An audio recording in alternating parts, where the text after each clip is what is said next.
নমস্কাৰ সকলোকে।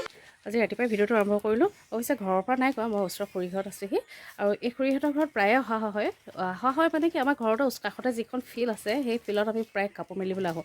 সেই ফিল্ডত কাপোৰ মেলিবলৈ আহিলে খুৰীহঁতৰ ঘৰত এপাক নোসোমোৱাকৈ আমি নোৱাৰোঁ, প্ৰায় সোমোৱা হয় আমি আৰু সেই তেনেকৈ আহিলে মানে তেখেতলোকে কি কৰি আছে কি নাই কৰা এপাক চোৱাও হয় আৰু তেখেতলোকে বৰ ধুনীয়া ধুনীয়া কাম হাতত লয় আৰু সেই কামখিনি কি কৰে, কি কাম হাতত লয় মই সেই আপোনালোকক দেখাইছোঁ।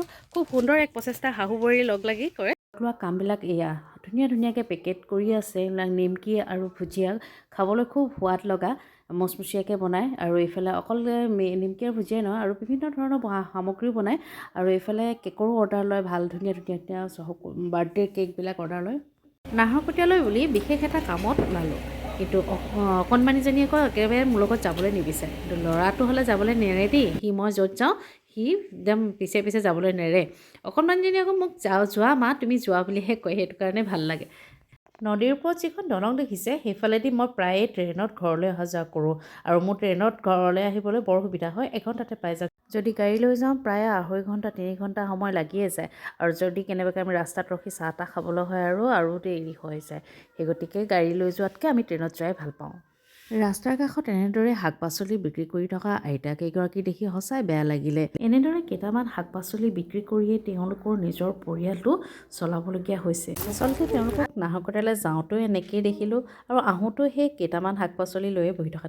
ওচৰতে কণমানি এজনী মৰম লগা আছিলে, তাইৰ পৰাও কেইটামান শাক পাচলি লৈ আমি আহিলোঁ। কামত আমি ওলাই গৈছিলোঁ, আচলতে সেইটো কাম নহ'ল আৰু ঘূৰি আহোঁতে বহুত দেৰি হৈ গৈছিলে, 3টা প্ৰায় বাজি পাৰ হৈ গ'ল।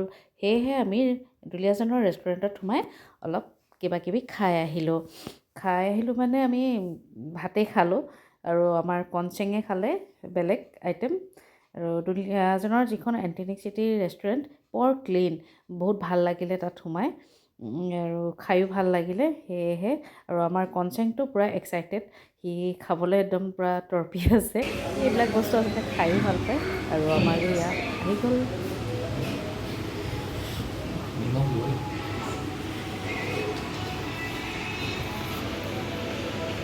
ঘৰলৈ উভতি আহোঁতে প্ৰায় গধূলিয়ে হ'ল আৰু ঘৰত আহি দেখিছোঁ পূৰা অন্ধকাৰ, যিহেতু আমাৰ লাইন আছে কিন্তু ইনভাৰ্টাৰৰ যিটো কানেকশ্যন আছিলে আমাৰ বেয়া হ'ল আৰু কি কাৰণে বেয়া হ'ল কৈ আছোঁ ৰ'ব।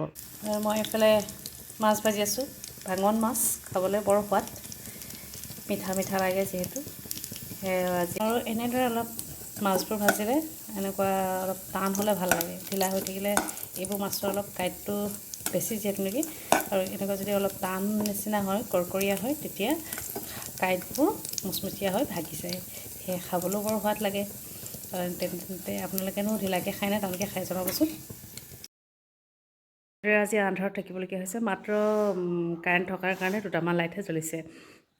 কাৰণটো হ'ল সেই দেখুৱাইছোঁ আপোনালোকক, আজি হঠাতে ল'ৰাটোৱে গৰম হ'বৰ কাৰণে হিটাৰ দিছিলে, সেইটো সি আজি ইনভাৰ্টাৰ পইণ্টত লগাই দিলে আৰু সেই ইনভাৰ্টাৰ পইণ্টত লগোৱাৰ কাৰণে আমাৰ কি হ'ল, ইনভাৰ্টাৰটো ৱাৰ্ণিং মাৰি লগে লগে বেটেৰী ডাউন হৈ গ'ল।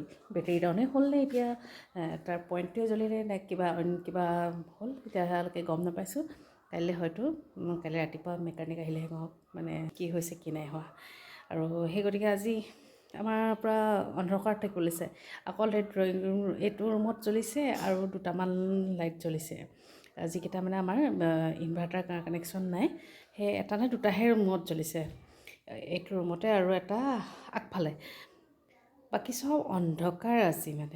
আজি আমাৰ বেডৰুম অন্ধকাৰ, টিভি ৰুম অন্ধকাৰ, পাকঘৰ, মা দেউতাৰ ৰুম, তলৰ গোটেইখিনি মানে অন্ধকাৰত আছোঁ আজি। আৰু যদি কেনেবাকৈ সেই লাইনটোও যায়গৈ তেতিয়াতো আৰু অন্ধকাৰ, যেন সেই আগৰ দিনবোৰলৈ মনত পৰি যায়, লাইন গ'লে যেনেকুৱা অন্ধকাৰ থাকিবলগীয়া হয়। এতিয়া উপায় নাই আৰু ইনভাৰ্টাৰটো কি হৈছে কাইলৈ গম পোৱা যাব, বেছিকৈ হেভি বেমাৰ হ'ল নে কম বেমাৰ হ'ল। চাওঁ আহক বলক, কালিলৈ অপেক্ষা কৰোঁ। তেন্তে বাই বাই, আজিৰ ভিডিঅ'টো যাতে ইমানতে সামৰণি মাৰোঁ। Bye bye, good night.